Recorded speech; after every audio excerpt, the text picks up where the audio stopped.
8 ঠিক আছে আৰু সেই অধ্যায়টোৰ নাম হৈছে ভাৰতবৰ্ষৰ বৈদেশিক নীতি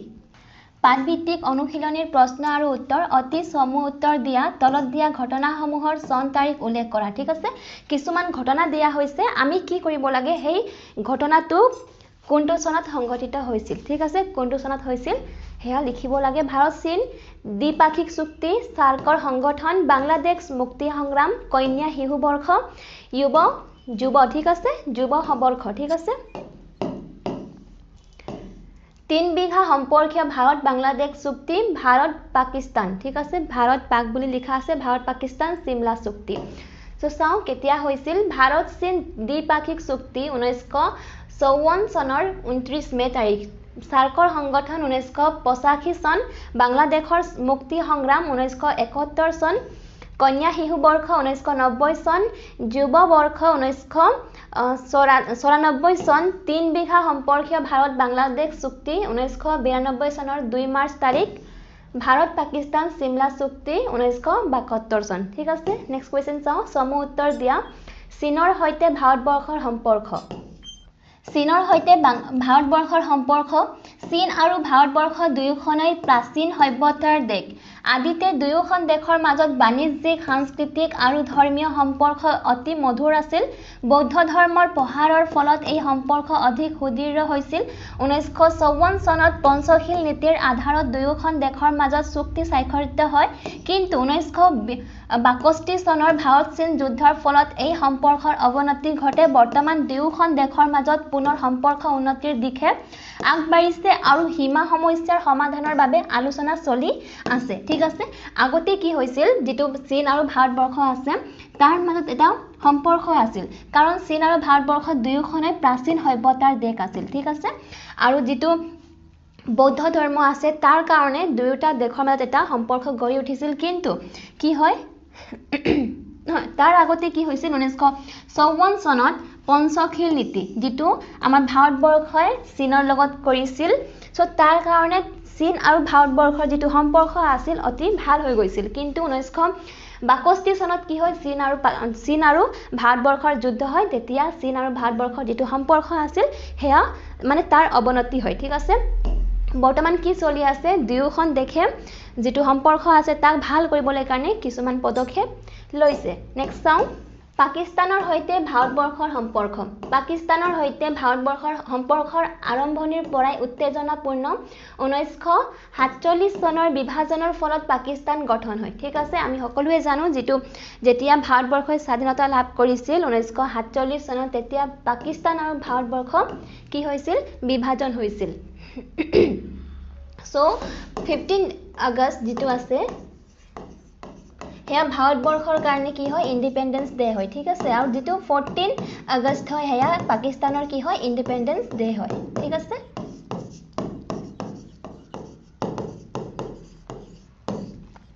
জম্মু আৰু কাশ্মীৰক কেন্দ্ৰ কৰি দুয়োখন দেশৰ মাজত সংঘাত চলি আছে ঠিক আছে বৰ্তমানলৈকে কি হৈছে জম্মু আৰু কাশ্মীৰ আছে তাক লৈ ভাৰতবৰ্ষ আৰু পাকিস্তানৰ মাজত কি হৈ আছে যুদ্ধ চলি আছে 1965 আৰু 1971 চনত যুদ্ধ সংগঠিত হৈছিল ঠিক আছে কি হৈছিল 1971 চনত বাংলাদেশৰ জন্ম হৈছিল ঠিক আছে যেটো বাংলাদেশ আগতে কি আছিল পূব পাকিস্তান আছিল ঠিক আছে পূব পাকিস্তান আছিল সো যেটো 1971 চনৰ যুদ্ধ আছিল হে পাকিস্তানৰ লগত হৈছিল তাৰ কাৰণে পাকিস্তান আৰু ভাৰতবৰ্ষৰ কি হয় যেটো সম্পৰ্ক আছিল হেয়া তাৰ অৱনতি ঘটিছিল যদিও সিমলা চুক্তিৰ দৰে চুক্তি কৰা হৈছে তথাপিও সম্পৰ্ক সম্পূৰ্ণ সুস্থিৰ নহয় আৰু মাজে মাজে উত্তেজনা সৃষ্টি হয় ঠিক আছে বাংলাদেশৰ সৈতে ভাৰতবৰ্ষৰ সম্পৰ্ক বাংলাদেশৰ স্বাধীনতা আন্দোলনত ভাৰতবৰ্ষই গুৰুত্বপূৰ্ণ সহায় আগবঢ়াইছিল 1971 চনত কি হৈছিল বাংলাদেশৰ জন্ম হৈছিল যাক আগতে পূব পাকিস্তান বুলি জনা গৈছিল সেই যুদ্ধত ঠিক আছে ভাৰতবৰ্ষই বাংলাদেশক সহায় কৰিছিল স্বাধীনতাৰ পিছত দুয়োখন দেশৰ মাজত ভাল সম্পৰ্ক গঢ়ি উঠে কিন্তু সীমা বিবাদ অবৈধ অনুপ্ৰৱেশ ফাৰাক্কা বান্ধ সমস্যা আদি বিষয়ত কিছুমান মতভেদ আছে ঠিক আছে কি হৈছিল ভাৰতবৰ্ষই হেল্প কৰিছিল বাংলাদেশক স্বাধীনতা পাবৰ কাৰণে কিন্তু পিছত কি হৈছিল যেটো হিমা বিবাদ ঠিক আছে যিমান দেশ আছে দেশত কি হয় যে হিমা বিবাদ থাকে ঠিক আছে সকলো দেশৰ প্ৰায়ভাগ সকলো দেশত কি হয় হিমা বিবাদ চলি থাকে যেনেকৈ ভাৰত আৰু পাকিস্তান ভাৰত আৰু চীন ভাৰত আৰু বাংলাদেশ ঠিক আছে একেদৰে ভাৰত আৰু বাংলাদেশত কি হয় হিমা বিবাদ হিমাক লৈ পানি হয় কি বল ৰहा সৰি ওকে হিমাক লৈ পিনি কি হয় বিবাদ চলি আছে অবৈধ অনুপ্ৰৱেশ ঠিক আছে কি হৈছে বাংলাদেশৰ পৰা আমাৰ ভাৰতবৰ্ষত বহুতো অবৈধ অনুপ্ৰৱেশ হৈ আছে যাক মিগ্ৰেশন বুলি কোৱা হয় ঠিক আছে ফৰাক্কা বান্ধ সমস্যা আদি বিষয়ত কিছুমান মতভেদ আছে তথাপিও দুয়োখন দেশৰ মাজত সহযোগিতা অব্যাহত আছে নেপালৰ সৈতে ভাৰতবৰ্ষৰ সম্পৰ্ক অতি মধুৰ আৰু বন্ধুত্বপূৰ্ণ দুয়োখন দেশৰ মাজত খোলা সীমান্ত আছে আৰু সাংস্কৃতিক অৰ্থনৈতিক সম্পৰ্ক দৃঢ় নেপালত ৰাজতন্ত্ৰৰ অৱসান ঘটাই গণতান্ত্ৰিক শাসন প্ৰৱৰ্তন কৰা হৈছে ভাৰত নেপাল সম্পৰ্ক এতিয়াও শক্তিশালী আৰু স্থায়ী ঠিক আছে সো কি হৈছে ভাৰত আৰু নেপালৰ যেটো সম্পৰ্ক আছে হেয়া শক্তিশালী আৰু আগৰ পৰা ইমান বিবাদ চলি থকা দেখা নাযায় ঠিক আছে ভাল সম্পৰ্ক আছে ৰচনাধৰ্মী প্ৰশ্ন আৰু উত্তৰ ভাৰতবৰ্ষৰ বৈদেশিক নীতিৰ মূল লক্ষ্য আৰু উদ্দেশ্য কি ভাৰতবৰ্ষৰ বৈদেশিক নীতিৰ মূল লক্ষ্য আৰু উদ্দেশ্য কি উপনিবেশিকতাবাদ আৰু সাম্ৰাজ্যবাদৰ অৱসান ঘটোৱা ঠিক আছে বৈদেশিক নীতি মানে কি হৈছে সকলো দেশৰ কি থাকে নিজা এটা বৈদেশিক নীতি থাকে যে তাৰ আশে-পাশে থকা দেশসমূহৰ লগত হেই দেখে কেনেকৈ যেটো বাণিজ্যিক আছে বা যেটো সম্পৰ্ক আছে কেনেকৈ ইস্টাবলিশ কৰিব ঠিক আছে কেনেকৈ বজাই ৰাখিব সম্পৰ্কটো তাৰ কাৰণে সকলো দেশৰ কি থাকে এটা নিজা বৈদেশিক নীতি থাকে সো আমাৰ ভাৰতবৰ্ষৰ কি হৈছে যেটো উপনিবেশিকতাবাদ আছে আৰু সাম্ৰাজ্যবাদ আছে তাক কি কৰা অৱসান ঘটোৱা ঠিক আছে নিপীড়িত দেশসমূহক স্বাধীনতা লাভত সহায় কৰা ঠিক আছে যিবোৰ নিপীড়িত দেশ যেনেকৈ বাংলাদেশক কি কৰিছিলে আমাৰ ভাৰতবৰ্ষই হেল্প কৰিছিলে স্বাধীনতা পোৱা সো এনেকুৱা দেশক কি কৰা হেল্প কৰা স্বাধীনতা লাভ কৰাত সকলো দেশৰ সৈতে শান্তিপূৰ্ণ সহাৱস্থান ঠিক আছে যিমান দেশ আছে যিমান হিমাত দেশ আছে সেই দেশসমূহৰ বা যেটো আন দেশ ঠিক আছে যেটো বেলেগ কন্টিনেন্টৰ যেটো দেশ আছে তাৰ সেই সকলো লগত কি কৰা শান্তিপূৰ্ণ সহাৱস্থান কৰা আত্মনিৰ্ভৰশীলতা অৰ্জন গোষ্ঠী নিৰপেক্ষতা নন এলাইনমেন্ট ঠিক আছে আমি পঢ়ি আহিছিলো যেতিয়া হিতল যুদ্ধ আৰম্ভ হৈছিল তেতিয়া কি হৈছিল পাঁচখন দেশ মিলি যেনেকৈ ভাৰত ফ্ৰান্স যুগোস্লাভিয়া সেই নেতাসমূহে মিলি পিনি কি কৰিছিলে যে গোষ্ঠী নিৰপেক্ষতা এটা আন্দোলন গঢ়ি তুলিছিলে যাৰ অৰ্থ কি আছিল যে আমি যেটো সমাজবাদ বা পুঁজিবাদ আছে আমি তাত জয়েন নকৰো আমি নিজৰ এটা আন্দোলন গঢ়ি তুলিম যেটো কাৰো পক্ষ নলয় ঠিক আছে আৰু ইয়াৰ মিনিং কি আছিল যে যদি আমাৰ তাত প্ৰয়োজন হ'ব আমি সংযোগ কৰিম কিন্তু আমি তাত যুদ্ধত ভাগ নলও ঠিক আছে আমি মনে মনে চাই থাকিম কিন্তু যেতিয়া আমাক লাগিব যে মানে কিছু মানে ভুল হৈছে ঠিক আছে যুদ্ধ হৈ আছে কিন্তু কাৰ ভুল আছে বা কাৰ ভুল নাই তাত আমি সংযোগ কৰিম ঠিক আছে ইয়াৰ যেটো উদ্দেশ্য আছিল হেয়া আছিল বৰ্ণ বৈষম্যৰ বিৰোধিতা কৰা আন্তৰ্জাতিক বিবাদৰ শান্তিপূৰ্ণ সমাধান অন্য দেশৰ আভ্যন্তৰীণ বিষয়ত হস্তক্ষেপ নকৰা ৰাষ্ট্ৰীয় অখণ্ডতা ৰক্ষা কৰা ঠিক আছে এই নীতিৰ আধাৰত ভাৰতবৰ্ষই গোষ্ঠী নিৰপেক্ষ আন্দোলনত অংশগ্ৰহণ কৰে আৰু বিশ্ব ৰাজনীতিত এক স্বতন্ত্ৰ স্থান লাভ কৰে ঠিক আছে নেক্সট কোৱেশ্চন চাও কি ঐতিহাসিক পৰিস্থিতিত পঞ্চশীল ভাৰতবৰ্ষৰ বৈদেশিক নীতিৰ ঠিক আছে নীতি ঠিক আছে বৈদেশিক নীতিৰ আধাৰ ৰূপে পৰিগণিত হৈছে আলোচনা কৰা প্ৰথম বিশ্বযুদ্ধৰ পৰা বিশ্বৰ প্ৰধান দেশসমূহ কম বেছি পৰিমাণে দুটা প্ৰধান ৰাজনৈতিক শিবিৰত ভাগ হৈছে পুঁজিবাদী শিবিৰ ৰূপে এটা ভাগত আছিল আমেৰিকা যুক্তৰাষ্ট্ৰ ফ্ৰান্স ব্ৰিটেইন আদি আৰু আনটো শিবিৰত সমাজতান্ত্ৰিক দেশ ঠিক আছে সমাজতান্ত্ৰিক দেশ সোভিয়েট ৰাছিয়াকে ধৰি সেই দেশৰ সহানুভূতিশীল আৰু সমৰ্থক ৰাষ্ট্ৰসমূহ আছিল ভাৰতবৰ্ষকে ধৰি সদ্য স্বাধীনতা প্ৰাপ্ত দেশসমূহ উক্ত কোনো এটা শিবিৰেৰে সদস্য নহয় আন এক তৃতীয় শিবিৰৰ সদস্য তথা অন্তৰ্ভুক্ত হৈ পৰিল সোভিয়েট ৰাছিয়াৰ অভ্যুদয়ৰ সময়ৰ পৰাই সমাজবাদী আৰু পুঁজিবাদী সাম্ৰাজ্যবাদী শিবিৰৰ মাজত চলি অহা ৰাজনৈতিক মতাদৰ্শগত সংগ্ৰাম সংশয় অবিশ্বাস আৰু সন্দেহৰ ফলত দুয়োটা শিবিৰৰ মাজত শীতল যুদ্ধৰ সৃষ্টি হৈছিল এই শীতল যুদ্ধৰ ফলত বিশ্বৰ বিভিন্ন দেশৰ মাজত ৰাজনৈতিক মেৰুকৰণ ঠিক আছে ৰাজনৈতিক মেৰুকৰণ প্ৰক্ৰিয়াৰ সূচনা হৈছিল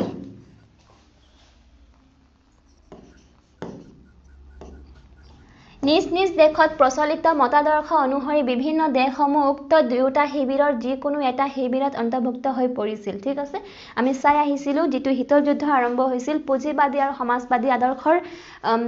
বিৰুদ্ধে ঠিক আছে দুয়োটা যিটো সমাজবাদী আৰু পুঁজিবাদী আদৰ্শ আছিল দুয়োটাৰ বিৰুদ্ধে কি কৰিছিল আন্দোলন কৰিছিল বিদ্ৰোহ কৰিছিল ঠিক আছে কিন্তু সেই বিদ্ৰোহ অস্ত্ৰ লৈ পিনি বিদ্ৰোহ কৰা নাছিল তলে তলে বিদ্ৰোহ কৰিছিল ঠিক আছে ঠাণ্ডা মানে লাহেকৈ বিদ্ৰোহ কৰিছিল ঠাণ্ডা হৈ বিদ্ৰোহ কৰিছিল তাত কোনো বোমা বৰ্ষণ হোৱা নাছিল অস্ত্ৰ নাছিল ঠিক আছে তাত কোনো মানুহ মৰা নাছিল কিন্তু আদৰ্শৰ যুদ্ধ আছিল সেই কাৰণে তাক কি বুলি কোৱা হয় শীতল যুদ্ধ বুলি কোৱা হয় সেই সময়ত সমগ্ৰ পৃথিৱীত থকা দেশসমূহ কি কৰিছিল সেই দুয়োটা শিবিৰত জয়েন কৰিছিল সো আমাৰ ভাৰতবৰ্ষকে ধৰি কিছুমান দেশ আছিল যে তাত জয়েন কৰা নাছিল আমি নিজে এটা আন্দোলন গঢ়ি তুলিম গোষ্ঠী নিৰপেক্ষ নীতি বুলি কোৱা হৈছিল তাক ঠিক আছে ভাৰতবৰ্ষকে আদি কৰি উপনিবেশিকতাবাদ আৰু সাম্ৰাজ্যবাদৰ পৰা সদ্য স্বাধীনতা প্ৰাপ্ত তৃতীয় বিশ্বৰ অন্তৰ্গত কেইখনমান দেশে তেনে কোনো শিবিৰত অংশগ্ৰহণ নকৰি এক পৃথক ৰাজনৈতিক সমীকৰণৰ প্ৰতি আগ্ৰহান্বিত হৈ পৰিছিল ঠিক আছে যেটো নতুনকৈ স্বাধীনতা লাভ কৰিছিল দেশসমূহ ঠিক আছে 1947ত আমাৰ কি হয় ভাৰতবৰ্ষ স্বাধীনতা লাভ কৰিছিল সো এনেকৈ নতুনকৈ স্বাধীনতা প্ৰাপ্ত দেশসমূহ আছিল সেই দেশসমূহে কি কৰিলে যে আমি এটা পৃথককৈ ৰাজনৈতিক সমীকৰণ এটা গঢ়ি তুলিম উক্ত দেশসমূহ লাহে লাহে নিজাববীয়াকৈ এক আন্তঃৰাষ্ট্ৰীয় ৰাজনৈতিক সংগঠন গঢ়ি তোলাৰ দিশত অগ্ৰসৰ হৈছিল ফলস্বৰূপে বিশ্বৰ ৰাজনীতিত গোষ্ঠী নিৰপেক্ষ আন্দোলনৰ সৃষ্টি হৈছিল বুলি ক'ব পাৰি গোষ্ঠী নিৰপেক্ষ আন্দোলন পঞ্চশীল নীতিৰ আধাৰত গঢ়ি উঠিছিল পঞ্চশীল নীতিসমূহ বৌদ্ধ ধৰ্মৰ 5টা নৈতিক আচৰণ বিধিৰ পৰা গ্ৰহণ কৰা হৈছে পঞ্চশীল তথা ৰাষ্ট্ৰসমূহৰ পাৰস্পৰিক সহাৱস্থানৰ 5টা নীতি চীনত কমিউনিষ্ট বিপ্লৱ সফল হোৱাৰ পিছৰ কালছোৱাত দেশৰ ৰাষ্ট্ৰপ্ৰধান মাও জেডঙে উদ্ভাৱন কৰিছিল চীন দেশৰ বৈদেশিক নীতিৰ মূল বৈশিষ্ট্য সম্পৰ্কে উল্লেখ কৰি মাও জেডঙে কৈছিল যে সেই দেশৰ উদ্দেশ্য আছিল সমান অধিকাৰৰ নীতি মানিব খোজা পাৰস্পৰিক সুবিধা লাভৰ প্ৰতি আগ্ৰহী আৰু ৰাষ্ট্ৰীয় অখণ্ডতা আৰু সাৰ্বভৌমত্বৰ প্ৰতি পাৰস্পৰিক শ্ৰদ্ধাত বিশ্বাসী সকলোবোৰ দেশৰ সৈতে কূটনৈতিক সম্পৰ্ক স্থাপন কৰিবলৈ আগ্ৰহী ঠিক আছে ব্যৱহাৰিক ৰাজনীতিত এই পঞ্চশীল নীতি প্ৰথমে প্ৰয়োগ কৰা হৈছিল 1954 চনৰ 29 মেত স্বাক্ষৰিত ভাৰত চীন দ্বিপাক্ষিক চুক্তিৰ জৰিয়তে ঠিক আছে যেটো পঞ্চশীল নীতি আছিল কোনে ষ্টাৰ্ট কৰিছিল প্ৰথমত 1954 চনত 29 মেত 1954 চনৰ 29 মে তাৰিখে ভাৰত আৰু চীন ঠিক আছে প্ৰথমতে সেই দুটা দেশৰ মাজত কি হৈছিল চুক্তি স্বাক্ষৰিত হৈছিল এই চুক্তিটো নতুন দিল্লীত ভাৰতবৰ্ষৰ প্ৰধানমন্ত্ৰী জৱাহৰলাল নেহেৰু আৰু চীনৰ প্ৰধানমন্ত্ৰী চৌ এন লাই স্বাক্ষৰ কৰিছিল আমাৰ ভাৰতৰ তেতিয়া প্ৰধানমন্ত্ৰী কোন আছিল জৱাহৰলাল নেহেৰু আছিল আৰু চীনৰ প্ৰধানমন্ত্ৰী কোন আছিল চৌ এন লাই আৰু সেই দুজনৰ ভিতৰত মাজত কি হৈছিল স্বাক্ষৰ হৈছিল পঞ্চশীল নীতি 28 জুন তাৰিখে যুটীয়াভাৱে এই বিবৃতিটো বাতৰি কাকত লৈ প্ৰেৰণ কৰি উক্ত চুক্তিৰ চৰ্তাৱলীৰ কথা সাদৰি কৰা হৈছিল উক্ত চৰ্তাৱলী আছিল সাৰ্বভৌম ঠিক আছে সাৰ্বভৌমত্ব আৰু ৰাষ্ট্ৰীয় অখণ্ডতাৰ প্ৰতি পাৰস্পৰিক স্বীকৃতি আৰু শ্ৰদ্ধা প্ৰদান কৰা যেটো পঞ্চশীল নীতি আছিল তাৰ 5টা নীতি আছিল ঠিক আছে হেয়া 5টা নীতিৰ প্ৰথম নীতিটো কি হৈছে যেটো সাৰ্বভৌমত্ব মানে কি হৈছে দেশৰ এটা সৰ্বোচ্চ ক্ষমতা যাক কোনোৱে কি কৰিব নোৱাৰে ভাঙিব নোৱাৰে বা তাত কোনো হস্তক্ষেপ কৰিব নোৱাৰে তাক সাৰ্বভৌমত্ব বুলি কোৱা হয় আৰু ৰাষ্ট্ৰীয় অখণ্ডতাৰ প্ৰতি পাৰস্পৰিক স্বীকৃতি আৰু শ্ৰদ্ধা প্ৰদান কৰা যি দুটা দেশৰ মাজত পঞ্চশীল নীতি স্বাক্ষৰ হ'ব সেই দুটা যেটো দেশ আছে ঠিক আছে সেই দুটা দেশে কি কৰিব এটাই আনটোৰ যেটো সাৰ্বভৌমত্ব আছে আৰু ৰাষ্ট্ৰীয় অখণ্ডতা আছে তাত কোনো বাধা নিদিব বা পাৰস্পৰিক স্বীকৃতি দিব ঠিক আছে আৰু বাধা নিদিব আৰু শ্ৰদ্ধা কৰিব যেটো সাৰ্বভৌমত্ব আছে আৰু ৰাষ্ট্ৰীয় অখণ্ডতা আছে তাৰ প্ৰতি শ্ৰদ্ধা ৰাখিব ঠিক আছে প্ৰথম নীতি হৈছে পৰস্পৰৰ প্ৰতি অনাক্ৰমণ নীতি বিশ্বাস কৰা সো সেকেন্ড কি হৈছে পৰস্পৰৰ প্ৰতি অনাক্ৰমণ নীতিত বিশ্বাস কৰা ঠিক আছে আমি যে এই চুক্তি স্বাক্ষৰ কৰিছো আমি আমাৰ যেটো বন্ধু দেশ আছে তাক আমি আক্ৰমণ নকৰো ঠিক আছে সেই নীতি গ্ৰহণ কৰা পৰস্পৰৰ আভ্যন্তৰীণ ৰাজনৈতিক বিষয়ত হস্তক্ষেপ কৰাৰ পৰা বিৰত থকা যিটো পৰস্পৰৰ আভ্যন্তৰীণ ৰাজনৈতিক বিষয় আছে কোনো এটা দেশৰ যিটো আভ্যন্তৰীণ যিটো ভিতৰৰ ৰাজনৈতিক বিষয় আছে তাত কি নকৰা হস্তক্ষেপ নকৰা সমান অধিকাৰৰ ভিত্তিত পাৰস্পৰিক সুবিধাৰ সৃষ্টি কৰা আৰু শান্তিপূৰ্ণ সহাৱস্থান সমান অধিকাৰৰ ভিত্তিত পাৰস্পৰিক সুবিধাৰ সৃষ্টি কৰা ঠিক আছে কি কৰা সমান অধিকাৰৰ ভিত্তিত পাৰস্পৰিক যেটো সুবিধা আছে তাৰ সৃষ্টি কৰা আৰু শান্তিপূৰ্ণ সহাৱস্থান যে আমি যুদ্ধ নকৰো আমি শান্তিভাৱে জীয়াই থাকিম ঠিক আছে শান্তিপূৰ্ণ সহাৱস্থান তিব্বতক কেন্দ্ৰ কৰি চীন আৰু ভাৰতবৰ্ষৰ মাজত স্বাক্ষৰিত এই চুক্তিয়ে পোন প্ৰথমবাৰৰ বাবে আন্তঃৰাষ্ট্ৰীয় ৰাজনীতিত পঞ্চশীল নীতিৰ প্ৰয়োগ কৰা দেখা যায় ইয়াৰ পিছত 1955 চনৰ 17-24 এপ্ৰিলত ইণ্ডোনেছিয়াৰ বান্দুঙত অনুষ্ঠিত প্ৰথম আফ্ৰো-এছীয় সন্মিলনৰ বিশ্ব শান্তি আৰু সহযোগিতা শীৰ্ষক ঘোষণা পত্ৰতো এই নীতিসমূহ সন্নিৱিষ্ট কৰা হৈছিল ঠিক আছে নেক্সট কোৱেশ্চন চাও কি ঐতিহাসিক পৰিস্থিতিত দক্ষিণ এছিয়া মাণ্ডলিক সহযোগী ঠিক আছে মাঙ্গলিক নহয় মাণ্ডলিক সহযোগী সংগঠন গঢ়ি উঠিছে সেই সম্পৰ্কে আলোচনা কৰা ঠিক আছে দক্ষিণ এছিয়া মাণ্ডলিক সহযোগী সাউথ এছিয়া সার্ক ঠিক আছে সার্ক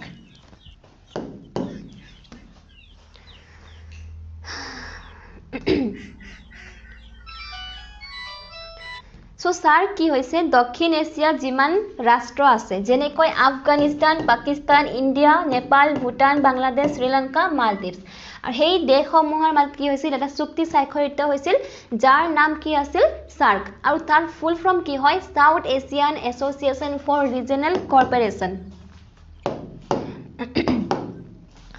সাৰ্কৰ ফুল ফৰ্ম কি হৈছে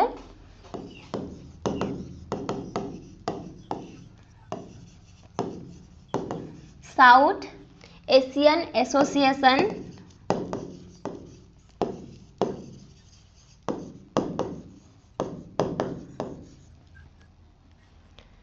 for Regional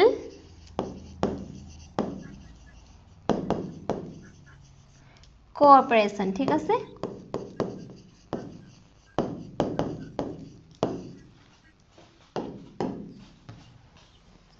সো কেটা দেশ আছিল 8টা দেশ ঠিক আছে আফগানিস্তান পাকিস্তান ইন্ডিয়া নেপাল ভুটান বাংলাদেশ শ্ৰীলংকা এন্ড মালদ্বীপ সো সাৰ্কৰ এটো কি হয় এটা চীন ঠিক আছে সাৰ্কৰ চীন দ্বিতীয় বিশ্বযুদ্ধৰ সময়লৈকে বিশ্বত গঢ় লৈ উঠা অধিকাংশ সংগঠনেই আছিল সামৰিক সংগঠন দ্বিতীয় বিশ্বযুদ্ধৰ পাছত এই অৱস্থাৰ কিছু পৰিৱৰ্তন ঘটিছিল কেৱল যুদ্ধ প্ৰতিহত কৰা আৰু শাস্তি প্ৰতিষ্ঠা কৰা কামতে ব্যক্ত নাথাকি দ্বিতীয় বিশ্বযুদ্ধৰ পিছৰ পৰা বিভিন্ন দেশে লাহে লাহে অৰ্থনৈতিক সামাজিক সাংস্কৃতিক সহযোগিতামূলক সংগঠন জন্ম দিবলৈ আৰম্ভ কৰিছিল ঠিক আছে দ্বিতীয় বিশ্বযুদ্ধ শেষ হোৱাৰ পাছত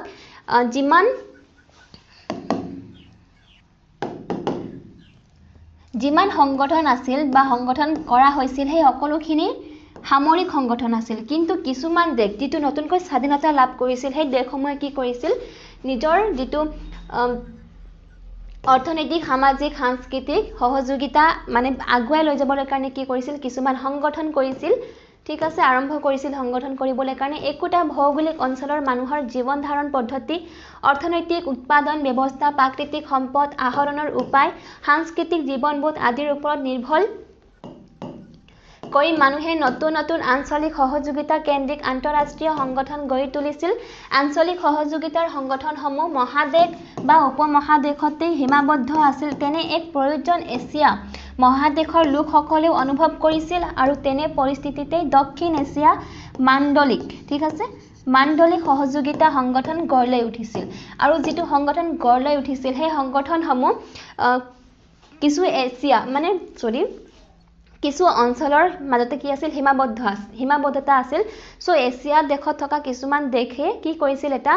সংগঠন গঢ়ি তুলিছিল নিজৰ যেটো অৰ্থনৈতিক সামাজিক সাংস্কৃতিক যেটো ৰাজনৈতিক দুৰ্বলতা আছিল তাক ভাল কৰিবলৈ কাৰণে এটা সংগঠন গঢ়ি তুলিছিল যাৰ নাম কি আছিল সার্ক আছিল ঠিক আছে দক্ষিণ এছিয়া মাণ্ডলিক সহযোগিতা ঠিক আছে সংগঠন বিশ্বৰ বিভিন্ন দেশত সংগঠিত হোৱা আঞ্চলিক সংস্থাবোৰৰ আৰ্হি আদৰ্শতে 1985 চনত দক্ষিণ এছিয়া সহযোগিতা সংস্থা South Asian Association for Regional Cooperation বা চমুকৈ সাৰ্ক সংগঠিত হয় এই সব ইম্পৰ্টেন্ট হয় কেতিয়া হৈছিল ঠিক আছে 1985 চনত এই মাণ্ডলিক সহযোগিতা সংগঠনটোৰ অন্তৰ্ভুক্ত দেশ কেইখন হৈছে ভাৰতবৰ্ষ পাকিস্তান বাংলাদেশ ভূটান নেপাল শ্ৰীলংকা আৰু মালদ্বীপ এই আটাইকেইখন দেশে পূৰ্বতে ব্ৰিটিছৰ আধিপত্য চলিছিল সো যিমান দেশ আছে ভাৰতবৰ্ষ পাকিস্তান বাংলাদেশ ভূটান নেপাল শ্ৰীলংকা আৰু মালদ্বীপ সেই আটাই দেশখন কি আছিল ব্ৰিটিছৰ আন্ডাৰত আছিল নেপালৰ বাহিৰে বাকি কেইখন দেশৰে ব্ৰিটিছৰ কঠোৰ উপনিবেশিক সাম্ৰাজ্যবাদী শাসন শুকন চলিছিল নেপালৰ বাহিৰে যিমান দেশ আছিল সেই দেশসমূহ কি আছিল ব্ৰিটিছৰ আন্ডাৰত আছিল সো কোৱেশ্চন আহে যে কোনটো দেশ বৰ্তমান সময়লৈকে ব্ৰিটিছৰ আন্ডাৰত যোৱা নাই সো নেপাল ঠিক আছে ইয়াৰ ফলত অঞ্চলটোৰ আটাইবোৰ দেশতে কৃষিকে ধৰি আন সকলো ক্ষেত্ৰতে অৰ্থনৈতিক পশ্চাদপদতা নিৰক্ষৰতা স্বাস্থ্যহীনতা আদি মানুহৰ লগৰীয়া আছিল সেইভাবে অঞ্চলটোৰ জনসাধাৰণৰ সামগ্ৰিক উন্নয়নৰ প্ৰতি লক্ষ্য ৰাখি দক্ষিণ এছিয়া আঞ্চলিক সহযোগিতা সংগঠনটো গঢ়ি তোলা হৈছিল ঠিক আছে যেটো দেশসমূহ আছিল কি হৈছিল ব্ৰিটিছৰ আন্ডাৰত আছিল আগতে সো তাৰ যেটো ৰাজনৈতিক অৰ্থনৈতিক অৱস্থা আছিল একেবাৰে ভাল নাছিল ঠিক আছে দুৰ্বল আছিল সো মানুহ কি আছিল তাত একেবাৰে নিৰক্ষৰতা আছিল স্বাস্থ্য ভাল নাছিল মানুহৰ সো সেই সকলোখিনি ভাল কৰিবলৈ কাৰণে সাৰ্কৰ জন্ম হৈছিল হাতখন দেশক লৈ গঠিত এই সংগঠনটোৰ প্ৰথম তথা সাংগঠনিক শীৰ্ষ সন্মিলনখন 1985 চনৰ ডিসেম্বৰ মাহৰ 7 তাৰিখে বাংলাদেশৰ ৰাজধানী ঢাকা চহৰত অনুষ্ঠিত হৈছিল সো প্ৰথমত কেতিয়া যেটো সন্মিলন আছিল সাৰ্কৰ সন্মিলন আছিল কেতিয়া হৈছিল 1985 চনৰ ডিসেম্বৰ মাহৰ 7 তাৰিখ ঠিক আছে কত হৈছিল বাংলাদেশৰ ৰাজধানী ঢাকাত এই সহযোগিতা সংস্থাটো গঢ়ি তোলাৰ মুখ্য উদ্দেশ্য আছিল ব্ৰিটিছ উপনিবেশিকতাবাদে চলোৱা শোষণ আৰু লুণ্ঠনৰ অৱসান ঘটোৱা মানুহৰ জীৱন নিৰ্বাহ পদ্ধতি উন্নত কৰা অৰ্থনৈতিক উৎপাদন ব্যৱস্থা উন্নত কৰা প্ৰাকৃতিক সম্পদ আহৰণৰ মনোনিৱেশ কৰা সাংস্কৃতিক জীৱনবোধকে ধৰি সকলো ক্ষেত্ৰতে জনসাধাৰণৰ বিকাশ সাধন কৰা দক্ষিণ এছিয়াৰ এই হাতখন দেশক লৈ সাৰ্ক সংগঠনটো হৈছে ঠিক আছে তো ঢাকাত কি হৈছিল সন্মিলন কৰা হৈছিল প্ৰথম সন্মিলন 1985 চনত সো তাত কি ডিসকাশন কৰা হৈছিল যে মানুহৰ যেটো জীবন নিৰ্বাহ আছে কেনেকৈ ভাল কৰিব পাৰি অৰ্থনৈতিক উৎপাদন ব্যৱস্থা উন্নত কৰা প্ৰাকৃতিক সম্পদ আহৰণত এই সকলোখিনি টপিক ডিসকাস কৰা হৈছিল ঠিক আছে সাৰ্কৰ মুখ্য কাৰ্যালয় নেপালৰ ৰাজধানী কাঠমাণ্ডুত অৱস্থিত ঠিক আছে সাৰ্কৰ যেটো মুখ্য কাৰ্যালয় যাক হেডকোৱাৰ্টাৰ বুলি কোৱা হয় কত আছে নেপালৰ ৰাজধানী কাঠমাণ্ডুত দ্বিতীয় বিশ্বযুদ্ধৰ দক্ষিণ এছিয়াৰ দেশসমূহ অধিক ক্ষতিগ্ৰস্ত হৈছিল আৰু অৰ্থনৈতিক তথা সামাজিকভাৱে অনগ্ৰসৰ হৈছিল তেনে এক পৰিস্থিতিৰ পৰা পৰিত্ৰাণ পাবলৈ দক্ষিণ এছিয়া মাণ্ডলিক সহযোগিতা সংগঠনৰ জন্ম হৈছিল আৰু হিয়ে দেশসমূহৰ মাজত সহযোগিতা আৰু একতা অক্ষুণ্ণ ৰখাত সহায় কৰিছিল ঠিক আছে 4 নম্বৰ কোৱেশ্চন চাও দক্ষিণ এছিয়া মাণ্ডলিক সহযোগিতা সংগঠনৰ মূল লক্ষ্য আৰু উদ্দেশ্য সম্পৰ্কে আলোচনা কৰা যেটো সাৰ্ক আছিল সেই সাৰ্কৰ সো আমি ইয়াত কি লিখিব লাগে মূল লক্ষ্য কি আছিল ঠিক আছে আৰু উদ্দেশ্য কি দক্ষিণ এছিয়া মাণ্ডলিক সহযোগিতা সংগঠনৰ মূল লক্ষ্য আছিল সংগঠনৰ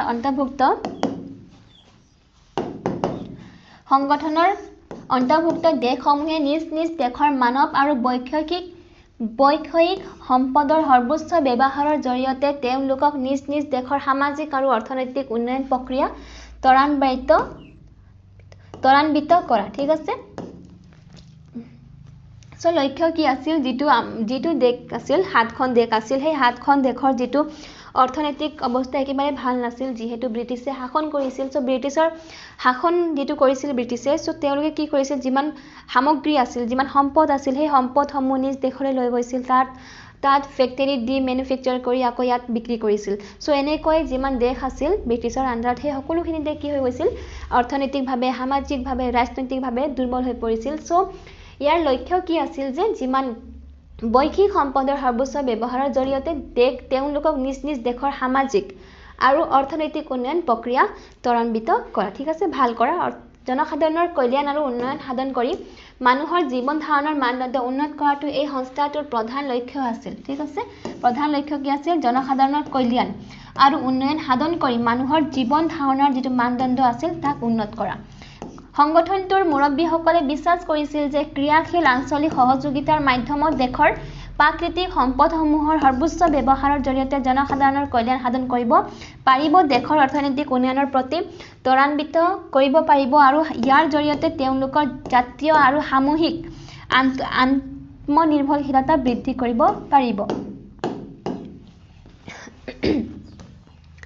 দক্ষিণ এছিয়া মাণ্ডলিক সহযোগিতা সংগঠনৰ মূল উদ্দেশ্য হৈছে আমি চালো যে লক্ষ্য আমি চালো কি আছিল, এতিয়া আমি চাওঁ উদ্দেশ্য। অঞ্চলটোত শান্তি, ঠিক আছে, অঞ্চলটোত শান্তি সম্প্ৰীতি অক্ষুণ্ণ ৰাখি সদস্যভুক্ত দেশসমূহৰ অৰ্থনৈতিক সামাজিক আৰু সাংস্কৃতিক উন্নয়ন সাধন কৰা, ঠিক আছে। মূল উদ্দেশ্য কি আছিল, যিমান দেশ সাৰ্কত মানে ভাগ লৈছে, ঠিক আছে, যিটো সাৰ্ক সংগঠন আছে তাত যিমান দেশ আছে 7খন দেশ আছে, সেই দেশসমূহৰ কি কৰা শান্তি সম্প্ৰীতি অক্ষুণ্ণ ৰাখি সদস্যভুক্ত দেশসমূহৰ অৰ্থনৈতিক সামাজিক আৰু সাংস্কৃতিক উন্নয়ন সাধন কৰা, ঠিক আছে। সেই দেশসমূহৰ মাজত কি কৰা শান্তি ইষ্টাব্লিছ কৰি যিমান দিশ আছে সেই দিশসমূহ উন্নয়ন কৰা। সাৰ্কৰ শীৰ্ষ সন্মিলনত সমাধানৰ বাবে নিৰ্বাচন কৰি লোৱা বিভিন্ন বিষয় হৈছে কৃষি, টেলিফোন, স্বাস্থ্য শিক্ষা, বতৰ বিজ্ঞান, কাৰিকৰী আৰু প্ৰযুক্তিবিদ্যা, ভ্ৰমণ, পৰিবহণ, নাৰী সম্পৰ্কীয় সমস্যা, সাংস্কৃতিক উন্নয়ন, দৰিদ্ৰতা নিৰ্মূলকৰণ, সদস্য ৰাষ্ট্ৰসমূহৰ মাজত সমান অধিকাৰৰ ভিত্তিত মুক্ত বাণিজ্যিক সম্পৰ্ক স্থাপন কৰা আদি, ঠিক আছে। সো সেই যিটো সাৰ্ক আছিল তাৰ উদ্দেশ্যৰ ভিতৰত আৰু বহুতো টপিক কি কৰা হৈছিল ডিসকাস কৰা হৈছিল, আৰু সেই সকলোখিনিৰ ওপৰত কি কৰা হৈছিল কাম কৰা হৈছিল। 1996 চনত ঢাকাত অনুষ্ঠিত সাৰ্কৰ শীৰ্ষ সন্মিলনত অঞ্চলটোৰ ৰাজ্যসমূহৰ মাজত বাণিজ্যিক আদান প্ৰদান বৃদ্ধি কৰা উদ্দেশ্য সাউথ এছিয়ান প্ৰেফাৰেন্সিয়েল ট্ৰেড এছ'চিয়েশ্যন বা সাপ্তা গঢ়ি তোলা হৈছে। সাৰ্কৰ উদ্দেশ্য সফল কৰিবলৈকে বছৰভিত্তিক কিছুমান আঁচনি ৰূপায়ণ লক্ষ্য আৰু কৰা হৈছে, যেনে 1989 চন, ঠিক আছে, নিচাযুক্ত দ্ৰব্যৰ ব্যৱহাৰ নিষিদ্ধকৰণ আৰু চোৰাং ব্যৱসায় প্ৰতিৰোধ বৰ্ষ 1991, ছোৱালী শিশু কল্যাণ বৰ্ষ 1992, পৰিৱেশ সংৰক্ষণ বৰ্ষ 1993, শাৰীৰিকভাৱে অক্ষম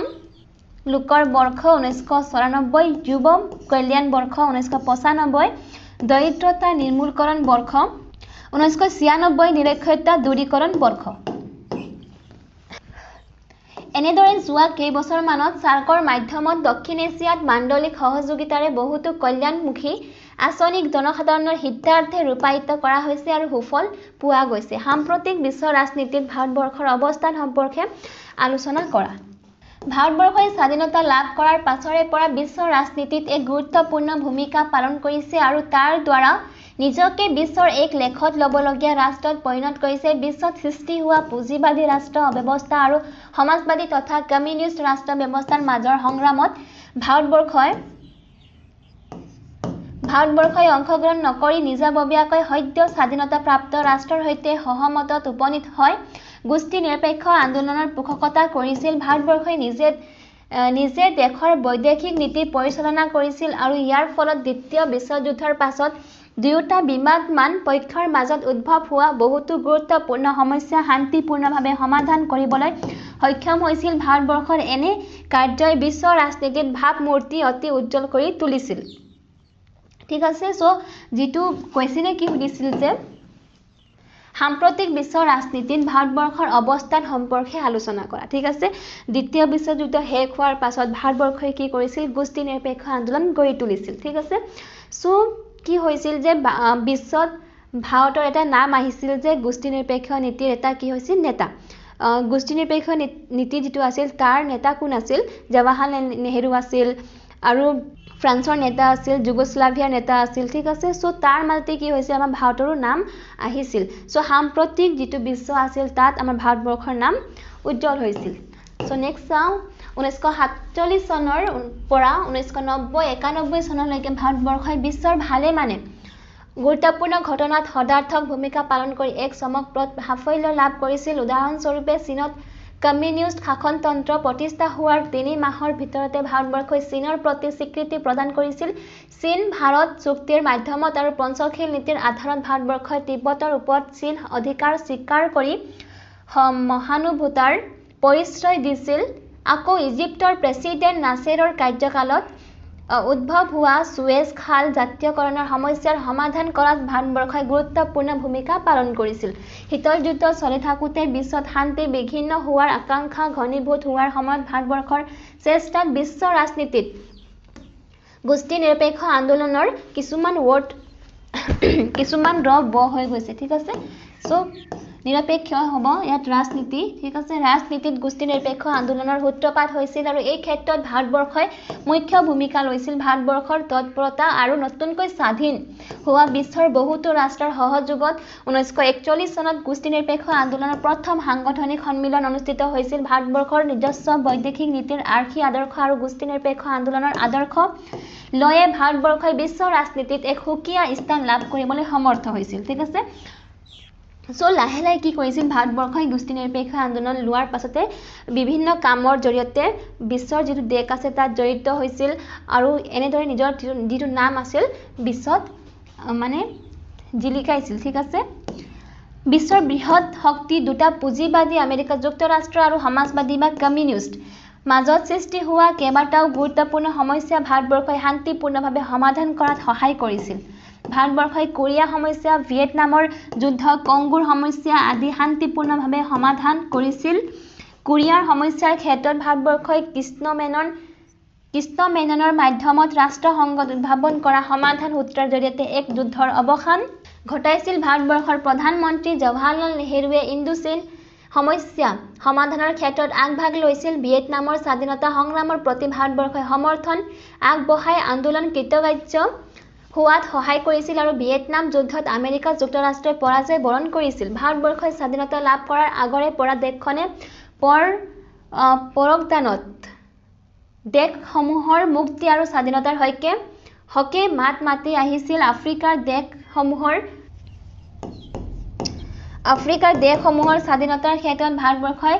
আপোচহীন স্থিতি গ্ৰহণ কৰিছিল আৰু ভাৰতবৰ্ষৰ স্বাধীনতা সংগ্ৰামৰ প্ৰভাৱ আফ্ৰিকাৰ বিভিন্ন দেশত পৰিছিল। কংগোৰ সমস্যা সমাধানৰ ক্ষেত্ৰত ভাৰতবৰ্ষই নিৰ্ণায়ক ভূমিকা পালন কৰিছিল। এনেদৰে ভাৰতবৰ্ষই বিশ্ব ৰাজনীতিত বলিষ্ঠ ভূমিকা পালন কৰি দেশৰ মান সন্মান বৃদ্ধি কৰি আৰু আন্তঃৰাষ্ট্ৰীয় ৰাজনীতিত ভাৰতৰ স্থান উচ্চ শিখৰত তুলিছিল। ঠিক আছে, সো ভাৰতে কি কৰিছিল গোষ্ঠী নিৰপেক্ষ আন্দোলন প্ৰথমত লৈছিল। তাৰপিছত যিমান দেশসমূহৰ মাজত যুদ্ধ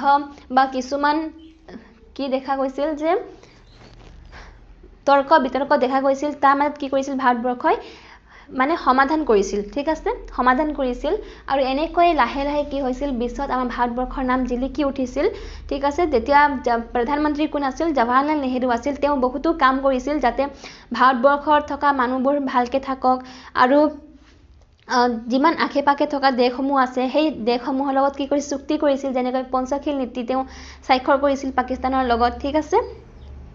পাকিস্তান হয় চাইনাৰ লগত। ঠিক আছে, চীনৰ লগত তেওঁ স্বাক্ষৰ কৰিছিল। ঠিক আছে, সো এনেকৈ আমাৰ ভাৰতবৰ্ষ এটা নাম পাইছিল, বিশ্বত এটা নাম পাইছিল। ঠিক আছে, আৰু ভাৰতবৰ্ষ যেতিয়া স্বাধীনতা লাভ কৰিছিল প্ৰথমত ভাৰতবৰ্ষই কি কৰিছিল পুঁজিবাদ বা সমাজবাদত যোগ হোৱা নাছিল, কিন্তু ভাৰতবৰ্ষ যেতিয়া স্বাধীনতা লাভ কৰিছিল তেতিয়া ভাৰতবৰ্ষই সমাজবাদী আৰ্হি আঁকোৱালি লৈছিল। ঠিক আছে, যিটো ৰাছিয়াৰ সমাজবাদী আৰ্হি আছিল সেয়া আঁকোৱালি লৈছিল। সো আজিৰ ক্লাছ শেষ হৈছে। আশা কৰোঁ তোমালোকে